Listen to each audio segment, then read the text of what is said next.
కృష్ణా పుష్కరాలు కేవలం జలబంధాన్నే కాదు, మనుషుల మధ్య అనుబంధాన్ని కూడా పెంచుతున్నాయి. పాత మిత్రులు సుదూర ప్రాంతాల్లోని బంధువులను ఆహ్వానిస్తున్నారు. అద్భుతమైన ఆతిథ్యం ఇస్తున్నారు.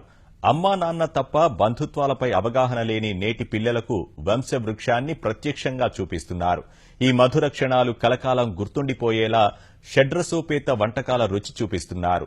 కృష్ణా జిల్లా గ్రామీణ ప్రాంతాల్లో ఇలాంటి అపూర్వ కలయికలు ఎక్కువగా కనిపిస్తున్నాయి. పెనమలూరు మండలం పెదపులిపాక వాసులంతా మిత్రులు బంధువులతో ఆత్మీయ కలయిక పుష్కరాలకు మరింత ఆకర్షణ తీసుకొచ్చింది.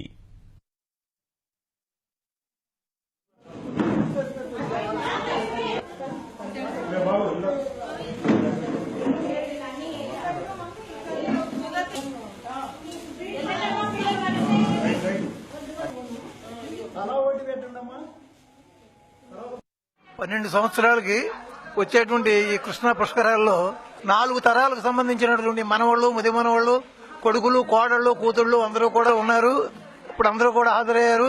వాళ్ళని కలిసిమెలిసి జీవితంలో ఎలా ఉండాలి అనేటువంటి సంప్రదాయాలను నేర్పే నిమిత్తం ఇటువంటి కార్యక్రమాలు ఏర్పాటు చేసుకోవడం జరుగుతుంది. ఇంతవరకు నేను పుట్టిన తర్వాత పుష్కరాలు చేసుకున్నాం చాలా, కానీ ఇంత ఆనందంగా చేసుకోవడం అనేది తెలియదు. ఎందుకు చేసుకుంటున్నామంటే మాకు అసలు ఉండకొద్దికి ట్రెడిషనల్ వాల్యూస్ కూడా అన్ని పోతున్నాయి.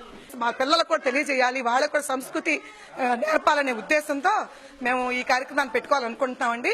అందుకని నాకు ఈ పుష్కరాలు కూడా బాగా సహకరించినాయి. సెలవులు కూడా కలిసి రావటం వల్ల మేము ఇలా చేసుకుంటున్నాం. మా ముత్తాత మా తాతగారులు, మా డాడీలు, ఈ జనరేషన్ అంతా మేము ఒక దగ్గర కలిసి ఉండడం వల్లే మేము ఇదంతా చూడగలుగుతున్నాం. వీళ్ళు మాకేమవుతారు, వాళ్ళు మాకేమవుతారు అనేది మాకు తెలుస్తుంది.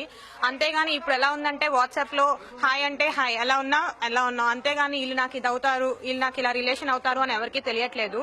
సో మేము ఇలా పుష్కరాలు సందర్భంగా మాకు ఊహ తెలిసిన తర్వాత ఇదే ఫస్ట్ పుష్కరం మేము ఇలా చేసుకోవడం.